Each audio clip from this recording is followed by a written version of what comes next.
이재명 대통령이 SNS에 부처 눈에는 부처가 보이고 돼지 눈에는 돼지가 보이는 법이라는 글을 올렸습니다. 호남권 반도체 클러스터 비판에 대한 반응이라는 관측과 한편에서는 여권의 당권 경쟁을 둘러싼 지적이라는 해석도 나오고 있습니다. 전국 이슈 성시훈 더불어민주당 부대변인, 손수조 국민의힘 미디어 대변인과 함께 짚어보겠습니다. 어서 오세요. 자, 먼저 이 호남권의 대규모 반도체 설비 투자 계획 발표를 두고 먼저 여야의 공방이 뜨거운데요. 이 얘기 양쪽의 얘기를 좀 들어보도록 하겠습니다. 먼저 민주당은 좀 어떤 입장이죠? 일단 뭐 야당 입장에서는 이걸 뭐 정쟁으로 몰고 갈 생각이 있는 것 같은데 저는 과한 비판이라는 생각이 듭니다. 왜냐하면 그 김용범 정책실장도 이야기를 했습니다만 이 수백 조에 달하는 투자를 기업이 4년 임기가 이제 4년도 남지 않았습니다. 네. 그런 정부의 압박 때문에 투자를 결정한다? 말이 안 되는 겁니다. 사실상 이 반도체 클러스터를 짓는 것도 상당히 그 기간이 지난 이후의 일에 대한 지금 투자를 계획하는 것이기 때문에 네네. 그때 되면 정권의 다음 정권일 가능성이 매우 높습니다. 근데 지금 정권의 압박 때문에 이걸 결정한다? 좀 어불성설이라는 얘기가 생각이 들고요. 일단 호남이 그러면 부적절한 곳인가? 이걸 얘기를 해봐야 되는데 지금 반도체 클러스터를 짓는 대부분의 나라들, 세계 여러 나라들을 보면은 대도시에서 벗어나 있습니다. 사실 지금 용인 클러스터가 지금 어려운 이유 중에 하나가 지금 물, 전력, 그리고 인력이 결국 수도권에서 가까워야 인력이 모인다라는 것 때문에 거기 용인에 한 건데 네네. 지금 전력 부분에서 상당히 문제를 겪고 있거든요. 그래서 다른 나라들도 미국도 그렇습니다. 미국도 대도시가 아닌 대도시에서 한 2시간 떨어져 있는 곳. 일본도 좀 소도시, 독일 같은 경우에도 저발전되어 있는 동독을 위주로 반도체 클러스터를 구성을 하고 있습니다. 이런 이유가 다 있는 것이거든요. 전력이 좀 부족하지 않은 곳. 그런 곳을 선택하다 보니까 우리나라 같은 경우는 호남이 대표적인 것이죠. 물론 경북도 있습니다. 국민의힘 김재원 최고가 경북도 전력 좋지 않느냐라고 얘기를 하는데 경북의 문제점 중에 하나는 경북의 전력의 절반이 다 원전입니다. 원자력 발전이고 근데 지금 글로벌 테크 기업들이 요구하는 게 이른바 아리백. 그러니까 친환경 에너지, 친환경 그 뭔가 에너지를 사용한 제품들을 우리들에게 공급을 해달라. 그걸 2030년까지 완성하라라는 게 지금 글로벌 테크 기업들의 압박이기 때문에 네. 대한민국의 신재생 에너지의 탑은 호남이거든요. 그렇기 때문에 기업이 호남을 선택한 것은 정권의 압박이라기보다는 당연히 기업 스스로 생각했을 때 거기가 유리하다는 판단이 있었기 때문에 선택한 것이다. 저희는 그렇게 보고 있습니다. 네. 근데 이 사안을 두고 이제 야권에서는 조금 다른 시선으로 보는 것 같아요. 뭐 예컨대 여당의 어떤 당권 경쟁의 어떤 도구로 쓰이는 거 아니냐 이런 네. 얘기도 나오더라고요. 네, 그도 그럴 것이 지금 이제 이재명 대통령의 지지율이 굉장히 빠지고 있죠. 그리고 네. 민주당 내부에서 진행되고 있는 이제 명청 전쟁에서 이제 이른바 호남의 민심을 얼마나 갖느냐라는 것이 주요 쟁점으로 떠오르다 보니까 이제 이재명 대통령 이제 청와대 그리고 이제 김민석 총리 이쪽에서 호남에게 그 마음을 사기 위해서 이것을 정쟁의 도구로 쓴 것이 아니냐라는 겁니다. 충분히 이것은 합리적인 의혹을 지금 받고 있는 상황인 것이고요. 우리 성준 이제 부대변인께서 압박 측면 그리고 이제 과연 그것이 적절한가의 측면 두 가지 말씀 주셨는데요. 네네. 조금 이제 저희는 의견이 다릅니다. 압박 부분 같은 경우는 그러니까 호남에 만약에 이 반도체 클러스터가 가야 된다면 사실 이재명 대통령이 먼저 이재용 그다음에 최태원 회장을 미리 만나서 오픈되지도 않은 상황 속에서 뭐 이런 것을 먼저 기업 회장과 이야기하는 것은 적절치 않죠. 압박으로 비춰질 수가 있죠. 그렇기 때문에 올바르지 않은 일처리 순서였다라고 생각을 합니다. 이것이 압박으로 비춰지지 않으려면 어떻게 했어야 됐느냐? 일단 오픈된 공간에서 모두를 다 모은 다음에 어디가 적절한지를 오히려 물어봤어야 되겠죠. 그래서 어떻게 보면은 선의의 경쟁들이 이루어지게 했어야 되는데 지금 이러한 일처리는 마치 호남이라는 곳을 딱 정해놓고 상정해 두고 그 삼성과 SK라는 한익이라는 그 기업의 총수를 따로따로 그렇게 만나면서 그런 모습이 마치 기업 팔 비틀기처럼 비춰질 수 있잖아요. 예전에 박근혜 전 대통령의 어떤 그 이제 계실 때도 묵시적 청탁이라는 것이 법리적으로 굉장히 문제가 됐었지 않습니까? 그러니까 이게 역시 마찬가지예요. 그러면 이재명 대통령이 지금 이재용 최태원 회장을 만나서 이런 정말 수백조, 거의 1000조 투자까지 이야기가 나오는 이 이야기가 오고 갔다면 이것은 묵시적 청탁 아닌가라는 이야기가 지금 합리적으로 나올 수밖에 없고요. 두 번째 이제 적절한가 이 부분도 조금 의견이 다릅니다. 우리 성춘 부대변인 잘 지적해 주셨듯이 이 반도체 클러스터라는 것은 용수, 전력, 인력 그리고 한 가지 더 말씀드리자면 배후 도시죠. 정주 환경이 좋은가 이제 이거를 봐야 되는데 지금 가장 논란이 되는 게 이제 용수와 전력입니다. 이 용수 부분은 지금 영산강 그리고 섬진강을 중심으로 가뭄이 굉장히 지금 굉장히 심각한 상황입니다. 그래서 물이 부족하다는 것이 너무나 지금 눈에 뻔히 보이는 상황인데 이것에 대해서 무작정 이재명 대통령이 SNS에 충분히 우리는 100만 톤도 할 수 있다. 라는 것이 아무런 객관적인 데이터가 없어요. 그렇기 때문에 이 용수 문제, 그다음에 전력 말씀 주셨는데요. 이 전력이 물론 아리백과 그 신재생 에너지도 중요하지만 얼마나 이 전력이 스테이블하게 안정적으로 제공될 수 있는가도 중요합니다. 그렇기 때문에 우리는 원전을 이야기하는 거죠. 원전이 있어야 됩니다.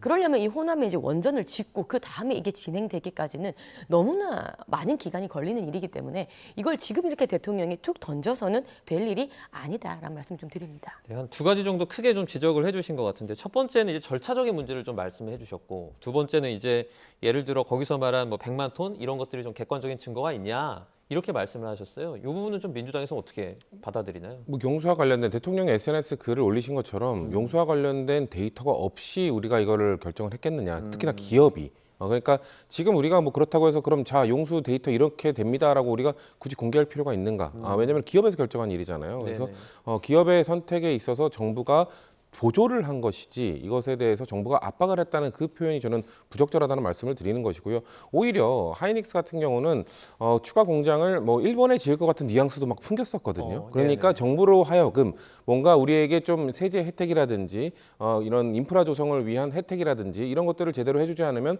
공장을 해외로 갈 수도 있어. 이건 압박이거든요. 오히려 기업이 정부에 압박을 하는 모양새가 될 수도 있습니다. 지금 세계 유수의 나라들도 마찬가지입니다. 기업들이 공장을 우리가 해외에 지을 가능성도 있어라는 얘기를 풍기는 곳들도 있기 때문에 그럴 때 정부가 좀 더 많은 지원을 해주겠다라고 나서는 거 있거든요. 그렇기 때문에 그런 부분에 있어서는 저는 충분히 뭔가 기업들이 합리적 선택에 의해서 결정을 한 것이다라는 말씀을 드리고 선택 과정, 절차에 대한 문제 지적 이런 것들은 사실 글쎄요. 전 기업들이 내부 검토가 분명히 있었을 것이고 그것을 통해서 정부의 물밑에서 또 요구를 했었을 것이고 그리고 수많은 아마 영남 지역에 있는 광역단체장들도 아마 기업에 요구를 했을 겁니다. 호남에 있는 광역단체장 들이 계속해서 국회의원들과 단체장들이 기업으로 하여금 우리 지역에 해달라, 우리 지역에 해달라 하는 요청을 계속했었을 것이고요. 그런 절차들은 수년 동안 계속 이어져 왔던 겁니다. 용인 클러스터가 결정됐을 때부터 추가적인 이 클러스터가 필요하다는 얘기가 그때부터 나왔었고 그때부터 이미 수많은 절차들을 밟아왔기 때문에 저희는 절차적 문제도 전혀 없다고 보고 있는 겁니다. 네, 지금 이런 상황에서 이재명 대통령이 SNS에 글을 하나 올렸는데요. 그대로 좀 읽어드리겠습니다. 부처 눈에는 부처가 보이고 돼지 눈에는 돼지가 보이는 법이라는 글을 이제 SNS에 올렸습니다. 용수 부족 사태 관련해서 막 말이 나오다가 이제 이런 글이 올라왔거든요. 어떤 배경에서 좀 올렸다고 보세요?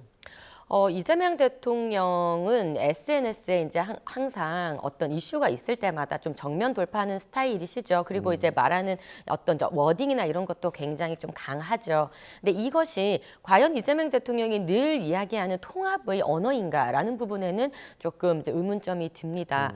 그러니까 이 연관 검색어가 이재명 돼지 이렇게 지금 올라오고 있어요. 그런가요? 예, 그러니까 국민들께서 과연 이재명 대통령이 돼지 얘기를 왜 했을까? 그러니까 궁금해요. 저도 어떤 부처를 지금 얘기하는지도 모르겠고 어떤 돼지를 누구 보고 돼지라고 하는지도 모르겠어요. 그러니까 어떤 의미를 말하는지 그 선명성에서도 잘 모르겠고 그다음에 왜 이것을 이제 했는지 그 목적과 저희도 사실 잘 모르겠습니다. 그래서 이제 이재명 대통령의 지금 이제 이러한 발언들이 국민들에게 있어서는 조금 더 이제 갈라치기처럼 보이고 불쾌한 느낌이 좀 더 많이 들어요. 대통령의 언어가 조금 더 통합의 언어였으면 좋겠다라는 생각이 들고 근데 어쨌든 지금 이 호남 반도체 클러스터에 관한 내용이 지금 대통령 SNS에 한 대여섯 개가 지금 연이어서 올라왔거든요. 네네.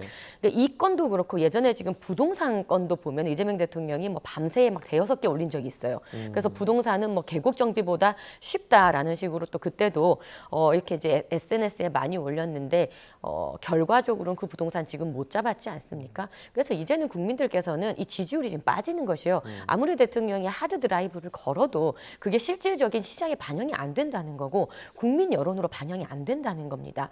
우리가 지금 원하는 건 궁금해서 듣고 싶은 거는 그래서 지금 호남에 물 부족이 너무나 심각하고 지금 이 댐들도 너무 부족한 상황에서 농업용 이 저수지까지 이 물로서 쓴다라는 얘기가 나오고 있는데 이 저수지의 물 자체는 퀄리티가 너무 낮기 때문에 또 이 안에 불순물이 들어있어서 반도체에는 좋지 않은데 이건 과연 어떻게 할 것인지 그러니까 이러한 조금 실질적이고 객관적인 이야기를 듣고 싶은 거지 뭐 누가 누구를 보고 돼지라 그러고 뭐 부처가 잘못했다 이런 갈라치기 언어를 듣고 싶지는 않은 것 같아요. 네, 이 글이 어떤 연유에서 올라왔는지 좀 설왕설래가 좀 많은 가운데 한간에서는 이 글이 유시민 전 노무현 재단 이사장이 그러니까 이 대통령이 중도 보수로 지지층을 넓히려는 움직임에 대해서 자신감이 지나쳤다라고 평가하는 것을 겨냥한 거 아니냐라는 해석도 나오고 있습니다.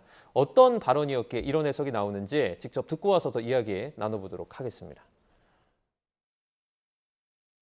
이재명 대통령이 되는 과정에서 열렬히 지켜주고 응원했던 사람들이 원했던 것은 증축이었어요. 근데 대통령은 재건축을 하려고 했던 것 같아요. 근데 문제는 대통령이 자신감이 지나쳤던 거 아닌가? 그런 생각 한편으로 들고요. 지금 상황은 자가 면역 질환 있죠. 인사에서요. 소위 이제 문가산점이라는 말이 있죠. 문가산점. 문재인을 까면 가산점을 받는 거예요. 인사혁신처장부터 시작해서 문재인 대통령을 비하하고 조롱하고 비방하고 왜 이런 일이 일어나지? 자, 이재명 대통령의 어떤 포용, 통합 이런 기조를 두고서 그러니까 지지자들이 바란 거는 증축이었는데 이재명 대통령은 재건축을 하려고 한다. 이런 식의 표현을 좀 썼거든요. 이거 좀 설명을 해주시죠. 그러니까 증축과 재건축 갑자기 여기서 건설 이야기가 왜 나오냐라고 국민들께서 생각하실 텐데 네네. 저는 유시민 전 이사장이 노골적으로 정청래 후보를 차기 당대표로 또 밀어주려고 하는구나라는 생각이 듭니다. 이게 왜 그러냐면 지금 정청래 후보 정청래 의원 입장에서는 이재명 대통령과 각을 세우는 게 상당히 부담스러울 겁니다. 대통령과 맞서는 사람이라는 게 집권 2년 차인 진보 정부에서 뭔가 당대표로서 이게 적절한 프레임은 아닐 거거든요. 그래서 지금 프레임을 짜고 있는 것이 진보 대 중도입니다. 대통령께서 계속 중도 확장을 말씀하고 계시고 대신에 정청래 지도부 1기 때는 계속해서 뭐라고 했었죠.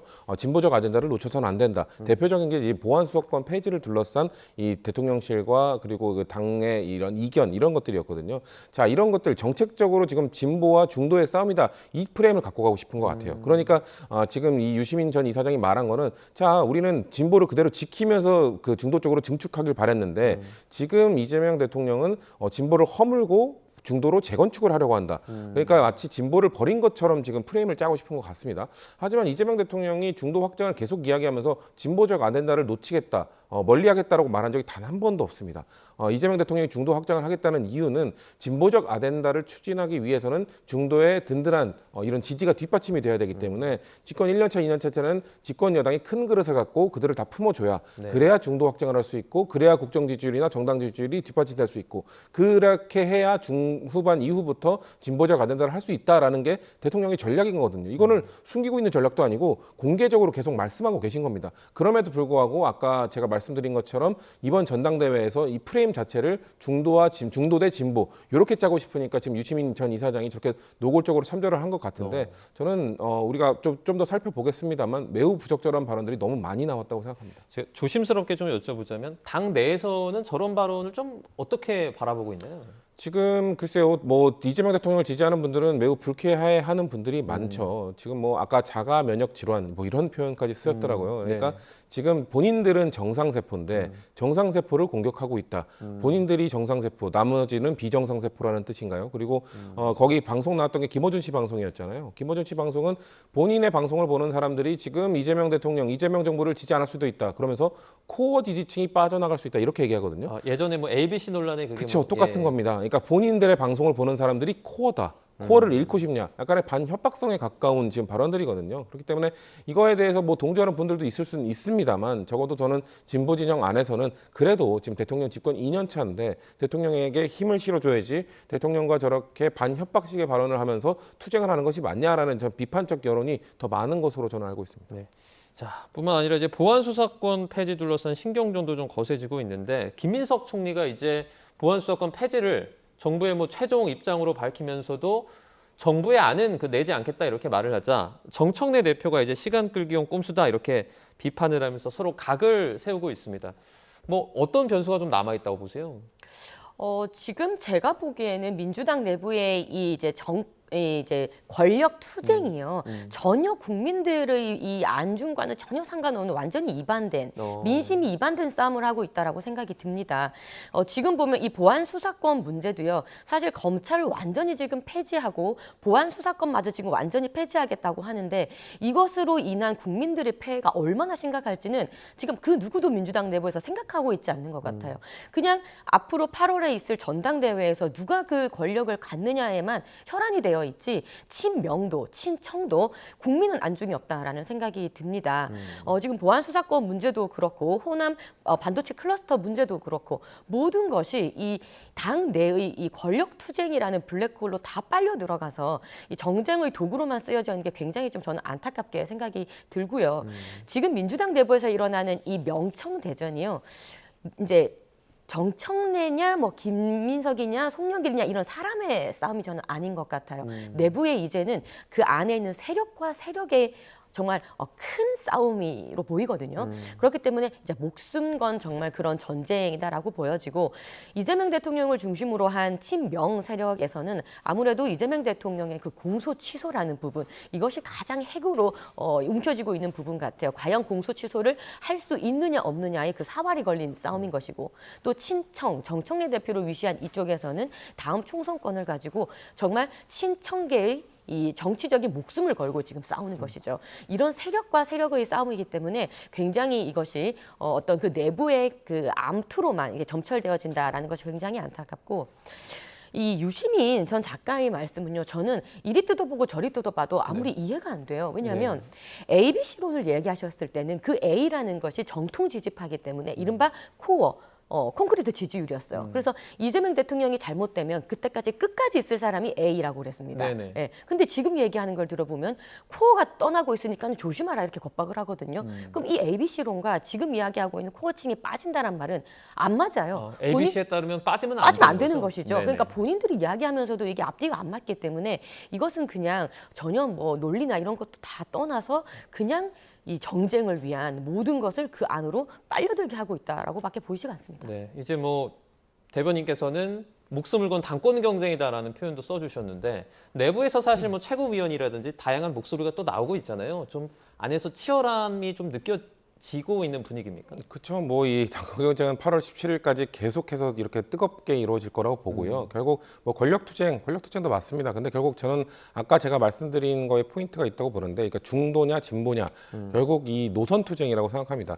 대통령께서 말씀하고 계시는 제가 아까 설명드렸던 부분처럼 중도 확장을 해야 나중에 진보 아젠다도 할 수 있다라는 그 주장으로 갈 것인지, 아니면은 계속해서 진보 아젠다를 놓치지 말고 강하게 주장을 해야 된다는 것인지, 이 노선투쟁을 둘러싼 지금 갈등과 경쟁이 이루어지고 있는 것이거든요. 아마 말씀하신 것처럼 당대표뿐만 아니라 최고위원 후보들도 우리는 진보로 가야 된다, 아니다 우리는 대통령에게 결을 맞춰야 된다, 이게 갈릴 겁니다. 근데 제가 봤을 때는 지금 당원 여론조사나 이런 것들 각종 지표들을 봤을 때는 많은 이 민주당 지지자분들은 그래도 대통령에게 결을 맞춰야 된다라는 분들이 많기 때문에 저는 그런 후보들이 좀 더 많이 나오지 않을까라고 개인적으로 생각하고 있습니다.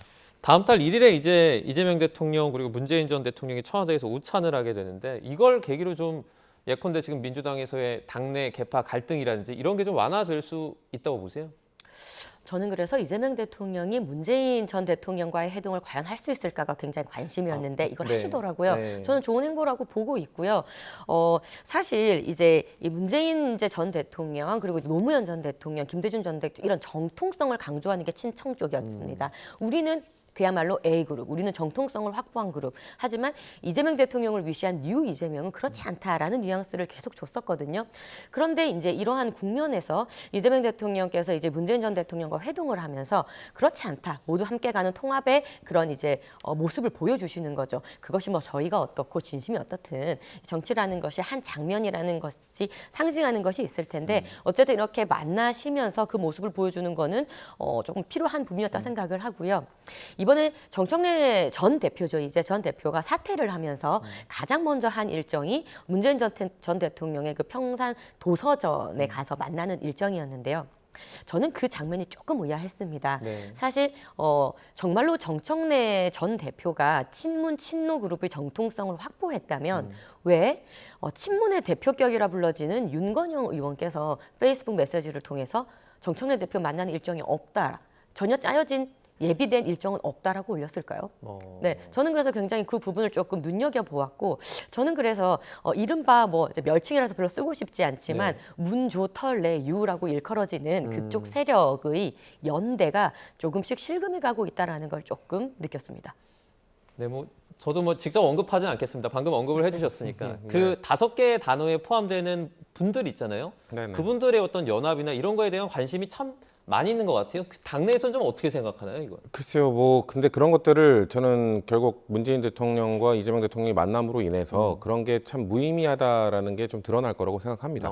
많은 분들이 뭐 정치적 목적을 갖고 만나는 것 아니냐라는 또 말씀들도 하시는데, 사실 대통령이 전직 대통령, 같은 진영에 있는 전직 대통령을 초청해서 밥을 먹고 식사를 하는 것은 딱 이 시기쯤 이루어져요. 원래 윤석열 정부 때도 박근혜 전 대통령을 집권 2년차 때 불렀었고요. 이명박 전 대통령을 집권 3년차 때 불렀습니다. 그렇기 때문에 이재명 정부 집권 2년 차에 들어서 문재인 전 대통령을 초청해서 오찬을 갖는 거는 아주 정상스럽고 뭐 전혀 무의미한 게 아니거든요. 그렇기 때문에 아마 문재인 전 대통령과 만나서 이 민주진보 진영 안에서 함께 해왔던 것들, 또 문재인 정부를 잘한 것은 또 계승하고 못한 것은 조금 더 발전시켜가는 게 이재명 정부다, 이런 메시지를 좀 내주실 거라고 보고요. 네. 아까 대변인께서 언급하신 것처럼 사실 지금 뭐 일부 후보들, 일부 당권 후보로 알려져 있는 분들이 나는 친노의 적자라는 말씀을 하고 계신데, 윤건영 의원의 발언도 그렇고 고민정 의원이 최근에 또 그런 발언을 했잖아요. 고민정 의원이 하늘에 계신 분들이 과연 그 사람을 적통자로 볼 것인가, 그거에 대해서는 의문이 있다. 고민정 의원은 대표적인 친문 인사입니다. 그렇기 때문에 이런 적통 싸움, 뭐 친문 대 친명의 싸움이다, 저는 이렇게 프레임을 잡으려는 사람들은 있습니다만, 이번에 대통령 두 분께서 만나시는 과정을 통해서 이거는 계파 간 결정이 아니라 뭔가 그룹 간, 세력 간 다툼이구나라는 생각들이 아마 당원들에게 알려질 거라고 좀 보기 때문에, 그런 5글자, 저는 그 멸칭 저도 참 쓰고 싶지 않은 네네네. 단어인데, 그런 것들도 참 무의미해지지 않을까라는 생각이 듭니다. 네, 짧게 하나만 덧붙일게요. 이번에 있을 8월에 전당대회 잠시 언급해 주시기도 했었는데, 저희가 보통 알고 있는 이제 뭐 그 3파전으로 간다고 생각하면 될까요? 더 나오시는 것도 있는 걸로 알고 있기 때문에 네네. 3파전이라고, 근데 빅3라고는 할 수는 있겠죠. 네. 그러니까 뭐 김민석 총리, 송영길 의원, 그리고 정청래 전 대표, 이 세 분은 이제 사실상 나오시는 게 기정사실화된 것 같고요. 출마 선언만 안 하셨지 세 분이 지금 이미 레이스를 펼치고 계시기 때문에 그 세 분을 중심으로 아마 당권 레이스가 펼쳐질 걸로 저희는 보고 있습니다. 네, 3파전 하면 다른 분들이 좀 그렇죠. 서운해하실 수도 네, 있으니까 예, 빅3 정도로 저희가 네. 정리를 좀 하고, 이번에 국민의힘 상황도 좀 짚어보도록 하겠습니다. 장동혁 대표가 이제 퇴원을 한 다음에 그 본격적인 당 기강 잡기에 나선 거 아니냐, 이런 얘기가 나오고 있습니다. 실제 뭐 해당 행위 같은 것들을 언급하면서 좀 강경 대응하려는 그런 모습을 보여주고 있어요. 네, 이것은 당의 원칙적인 이야기죠. 이것은 뭐 비단 국민의힘뿐만이 아니고 이번에 민주당에서 전북도지사 선거에서도 네네. 이제 원래 이제 현 도지사 김광희 도지사가 있었고 민주당의 후보가 또 있었죠. 그러니까 무소속 때 당의 간판을 들고 나온 후보가 있을 때 민주당에서 무소속을 돕는다는 것은 해당 행위죠. 그러니까 이거는 공당 안에서의 원칙 시스템입니다. 그렇기 때문에 사실 이 해당 행위에 대한 징계는요, 늦어도 한참 늦은 것이죠. 사실상 선거 중에 일어났던, 사실 당원이 해당 행위를 해도 문제입니다. 그런데 국민의힘 내부에서는 안타깝게도 국회의원의 해당 행위가 있었습니다. 그렇기 때문에 이런 부분들을 많은 당원분들께서 노여워하셨고, 이런 부분에 대해서 징계가 필요하다고 징계 요청서를 공식적으로 당에 내셨습니다. 당원분들께서. 그랬기 때문에 이제 선거도 이제 지났고 이제는 이러한 부분에 대해서 확실한 원칙을 세울 때라는 것에는 동의를 합니다. 근데 이런 것을 두고 이제 일각에서는 장동혁 대표가 본인에게 조금 껄끄러운 이야기를 했다고 그러면 옷깃만 스쳐도 무조건 징계를 받는 것이냐, 뭐 이렇게 또 이야기를 하시던데요. 대단히 잘못된 판단이죠. 옷깃만 스쳤다고 징계하는 사람이 누가 있겠습니까? 그것이 아니라 명백한 국회의원의, 특히나 지금 내부적으로 보시면 비례대표입니다. 국민의힘 당 강판으로 본인의 그 국회의원 배지를 얻으신 비례대표 의원도 지금 포함이 되어 있는데요. 그런 분들이 무소속을 도왔다라는 것은 이 당의 원칙에 위배된 것이고, 당원 단교에도 타 당의 후보를 도우면 안 된다라는 것이 명시되어 있습니다. 그렇기 때문에 지금 국민의힘 당에서 진행하고자 하는 이 징계 절차나 뭐 당무감사나 이런 부분들은 당 안에 정해져 있는 규칙, 당원 당규를 중심으로 진행되는 원칙적인 징계다라는 말씀을 드립니다. 제가 조금 구체적으로 여쭤볼게요. 그러니까 2월 달에 한동훈 전 대표 관련해서 그 활동 대구 일정에 함께 했다는 이유 등으로 지금 배현진 의원이랑 우재준 의원이 윤리위에 제소돼 있는 걸로 알고 있는데 이 두 명에 대한 징계는 좀 어떻게 전망하고 계세요? 그러니까 사실상 이 이제 징계라는 부분들이 뭐 어떤 특정 인물들이 누구를 징계하고 싶다라고 해가지고 되는 일은 아니지 않습니까? 공식적인 절차라는 것이 있는 것이고 당 내부에 윤리위원회라는 공식 시스템이 있는 것이죠. 그런데 이제 당원분들의 징계 요청입니다. 지금 이게 총 이제 당원분들의 이제 명의를 한번 보니까 다 합하면 10만 명 정도가 됩니다. 네네. 예, 그 정도의 많은 당원분들이 요청한 징계 요청서가 지금 이제 올라간 것이고요. 그거에 대해서 뭐 그것이 특정 누구가 어떻게 징계가 될 것인지는 사실 우리 아무도 모르는 것이죠. 징계위원회, 윤리위원회 회부돼서 그것을 판단을 받아봐야 될 것 같습니다. 자, 이제 일부 의원들은 뭐 이렇게 말했습니다. 김재석 의원 같은 경우에는 윤단조를 요구한 게 단기간 해치는 일이라면 징계받겠다 이런 식으로 말하기도 하고요. 또 안상훈 의원 내로남불, 아전인수의 끝판왕 이런 반발들이 지금 거세고 있는데 보통 이런 상황에서 그러니까 예컨대 그 해당 행위나 이런 걸 강경 대응하면서 당 기강을 잡을 수도 있지만 반발이 심해질 수도 있잖아요. 좀 어떻게 될 것 같으세요? 좀 반발이 더욱 심해질 수밖에 없다라고 생각합니다. 왜냐하면 장동혁 대표가 번지수를 잘못 짚었어요. 그러니까 대변인께서 말씀하신 무소속 후보를 지원해 준 거에 대해서는 저는 징계 논의가 당연히 이루어질 수 있다고 생각합니다. 네네. 근데 장동혁 대표가 한 방송에 나와서 이 청년 최고, 이 우재준 최고가 본인의 거취에 대해서 계속 압박을 했기 때문에 근데 우재준 최고를 같이 얘기하면서 김재섭, 김용태 등등 본인에 대해서 비판했던 사람들을 그냥 싸잡아서 징계를 하게 된다. 이건 해당 행위다라고 얘기를 해버렸거든요. 그러니까 무소속 후보를 지원해 준 사람에 대해서는 저는 다른 정당이지만 정당인으로서 한 건 징계 논의할 수 있지라고 생각을 하고 네. 일반 국민들도 그거는 이해해 주실 수도 있다고 생각하는데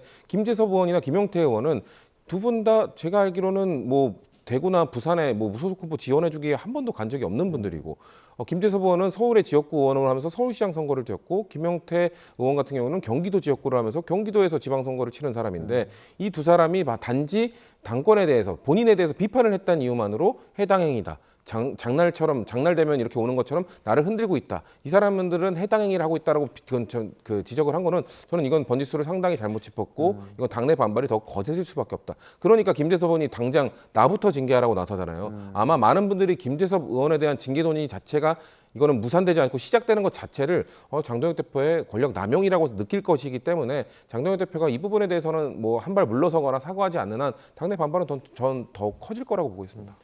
장 대표가 이제 강경 대응에 나섰을 때 어떻게 보면 있을 수 있는 그런 큰 어떤 반발 같은 것들은 당 내부에서 좀 걱정하는 목소리는 없나요?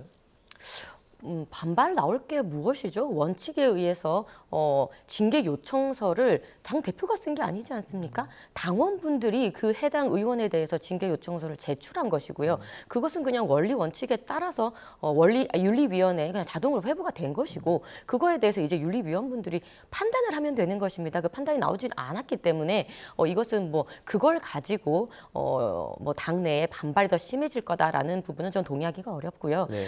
정당은 특히나 이제 당의 공당의 내부 시스템을 지켜야 되는 부분이 저는 있다고 생각하고 이 원리 원칙이 한 번 무너지기 시작하면 당의 어떤 내부의 원칙은 이제 어쩔 수 없이 굉장히 앞으로 더 흔들릴 수밖에 없다고 생각을 합니다. 그래서 이 기강을 잡는다라는 것이 잘못하지도 않은 사람을 억지부양으로 이렇게 징계를 한다는 이야기가 아니고요. 그간 너무나 많이 쌓여왔던 당원들의 요청 그리고 당원들의 징계 요청서들이 있기 때문에 이런 부분들을 사실 많이 조금 딜레이된 부분이 있습니다. 선거를 치르는 부분도 있었고 장동혁 대표가 사실 초반에 이제 어떻게 보면 통합이나 이런 부분들을 이야기하면서 어떤 당무회의에 있었던 여러 가지 이제 징계를 해야 된다는 원성들이 자자했지만 그것들을 좀 눌러가면서 해왔던 부분들이 있습니다. 네네. 여러분들 잘 보시겠지만 대안과 미래라는 그 이제 단체는 사실상 그 단체가 처음 결성될 때부터 지금까지 정말 원래 회의처럼 매달 장동혁 사퇴에 만을 외쳤습니다. 여러분 여러 가지 기사나 이런 거 검색을 해보시면 대안과 미래나 이런 단체에서 이재명 대통령이라든지 대여 투쟁이라든지 아니면 지금 이 시국에 가장 문제가 되는 참정권 유린 사태라든지 이런 거에 대해서 목소리를 내는 것보다는 오로지 장동혁 대표 사퇴 그리고 그 사태를 이용한 공간을 마련해서 누군가를 다시 당 안에서 옹립하려고 하는 그런 움직임들이 너무나 이제 노골적으로 드러나고 있기 때문에 이런 거에 대한 당원분들의 걱정과 우려가 있으신 겁니다. 그래서 이런 거에 대한 것을 이제 다 잡으려고 하는 것이지 똑바로 지금 가고 있는 길에 대해서 반발이 일어날 이유는 저는 전혀 없고 반발하는 그 세력이 오히려 당을 망친다고 저는 생각합니다. 네. 자, 국회 원구성 얘기도 저희가 좀 나눠볼게요. 여야 원내 지도부가 만났습니다. 그래서 후반기 원구성 협상을 이어갔는데 지금 뭐 이견을 전혀 좁히지 못한 그런 상황입니다. 저희 뭐 원구성 후반기는 어떻게 되는 건가요, 좀? 지금 여야가 협상할 가능성이 저는 참 안 보이고 있다라는 생각이 들 정도로 안타까운데, 일단 국민의힘 측에서는 상임위 구성 관련 이런 어떤 의원을 어디에 배치해달라 이거를 국회의장께 제출하지도 않았거든요. 그러니까 일단 기본적으로 이런 건 제출을 해야 됩니다. 제출을 하고, 왜냐면은 국민들께서 자, 상임위원장을 둘러싼 뭐 그래 여야의 다툼 있을 수 있지라고 생각을 하시겠습니다만, 근데 일 안 할 거야라는 생각 하시지 않겠어요? 상임위원장을 정하기 전에 일단 그래도 각자가 각 정당이 어느 상임위에 누구를 전문성을 갖고 있는, 전략적으로 누구를 배치하겠다는 거는 국회의장께 제출하는 거는 당연히 정해진 절차인데, 네네. 이런 걸 제출 안 하는 이유는 결국 이 모든 후반기 원구 선거 관련돼서 그냥 민주당이 모든 걸 독주했다, 우리는 제출하지도 않았는데 어디에 배치했다, 이런 걸 주장하고 싶으신 것 같아요. 근데 적어도 국민들께 민주당이 이런 것들을 압박했다고 말씀을 하시려면 제출할 건 제출하고 기본적 절차를 밟아가면서, 그런 다음에 협상에 실패했고 민주당이 우리에게 기회를 주지 않았다라고 주장을 하셔야지, 기본적 절차조차 밟지 않으면서 그렇게 하면은 국민들께서 아, 이건 처음부터 협상할 생각이 없었던 거네라고 생각하시지 않을까요? 그렇기 때문에 저는 지금 국민의힘이 보이고 있는 행태는, 기본적 서류도 제출하고 있지 않은 이 행태는 국민들께서 그렇게 곱게 봐주시지는 않을 거라고 보고 있습니다. 네, 일단은 좀 국민의힘 탓이 좀 있다 이렇게 말씀해 주셔서 이건 좀 반발권을 좀 드려야 될 것 같아요. 네. 거의 학교 폭력 수준이라고 저는 생각을 합니다. 먼저 때려놓고 학교를 안 나오니까 왜 학생이 학교를 안 나와? 이렇게 지금 2차 가해까지 하고 있는 모습처럼 보여요. 자, 이 서류를 왜 제출하지 못했습니까? 모든 18개 상임위원장을 독식하겠다는 겁니다. 이런 것은 전례도 없고 이런 독재가 없죠. 이런 거에서 어떻게 우리가 동의를 할 수가 있겠습니까? 동의가 할 수 없는 것이고요. 지금 국민들께서 정말 두 눈 뜨고 지켜보시고 이재명 대통령의 지지율이 급락하는 그 이유 중에 하나가 바로 이재명 대통령 본인의 죄를 지우기 위한 공소 취소 아니겠습니까? 공소 취소, 특히 특검에 의한 공소 취소를 하려고 하기 때문에 이것을 막아서야 되는 것은 제1야당인 국민의힘의 당면한 과제입니다. 그렇기 때문에 특히나 이 법사위원장 같은 경우는 당연히 야당이 가져와야 된다고 생각을 하거든요. 그런데 끝끝내 이 법사위원장까지도 지금 민주당이 가져가겠다고 하는 거예요. 근데 기존의 법사위원장의 면면을 여러분 보십시오. 정청래, 추미애, 서영교 이 법사위원장들께서 얼마나 법사위를 잘했습니까? 잘했다고 100번 양보해서 인정이 되면 모르겠습니다만, 이번에 여러분 지켜보셨던 그 연어 술파티 의혹의 그 국정조사며 이러한 정말 사법체계를 무너뜨리고 이 없었던, 있지도 않았던 연어 술파티 회유, 조작, 기소 이런 것들을 법사위에서 그냥 밀어붙였지 않습니까? 그렇기 때문에 지금 국민의힘에서 요구하는 것은 최소한 법사위원장 정도는 야당에게 주어야 된다고 말을 하는 거예요. 근데 이것을 우리가 받지 않자 그냥 일방적으로 시한을 정해놓고 여기까지 서류를 안 내면 우리는 일방적으로 밀어붙이겠다. 그래서 정말 밀어붙여 버린 겁니다. 그렇기 때문에 저는 가히 이러한 행태가 학교 폭력 같다. 저는 이렇게 생각을 합니다. 민주당은 지금 만약에 국민의힘이 계속 협조하지 않으면 단독 처리하겠다라는 그런 입장을 계속 유지하고 있는 거죠? 그렇죠. 일을 해야 되지 않겠습니까? 상임위를 열어서 일을 해야 되는데 이 상임위원장 자리 때문에 계속해서 뭔가 발목 잡기를 한다면은 우리끼리라도 일을 하겠다라는 게 기본 원칙이고요. 법사위 하나만 달라, 하나라도 주면은 우리가 받아들이겠다 말씀하시지만 우리가 뭐 익히 알고 있다시피 모든 상임위의 법안은 법사위를 거치도록 되어 있습니다. 그렇기 때문에 지금 사실상 협상, 그 여당과의 협상을 응하지 않고 있는 이 야당에게 법사위원장을 줄 경우 모든 상임위의 법안이 사실상 법사위에서 멈출 가능성이 있습니다. 그러면 일은 누가 합니까? 그렇기 때문에 그런 원칙들을 봤을 때 협상에 응하지 않는 야당에게 법사위원장 자리를 줄 수 없다. 그리고 그것 때문에 이 구성에 응하지 않는다면은 우리는 단독 처리해서라도 우리는 일을 하겠다라는 게 민주당 기본 원칙입니다. 국민의힘은 이제 뭐 민주당의 이런 입장에 맞서서 내일 의원총회 열어서 대응책을 좀 논의한다고 하는데 구체적으로 좀 그 실효성 있는 안들이 나올까요? 뭐 너무나 민주당의 이제 일방적인 이런 이제 의회 내에서의 독재 행태는 참 하루 이틀이 아니죠.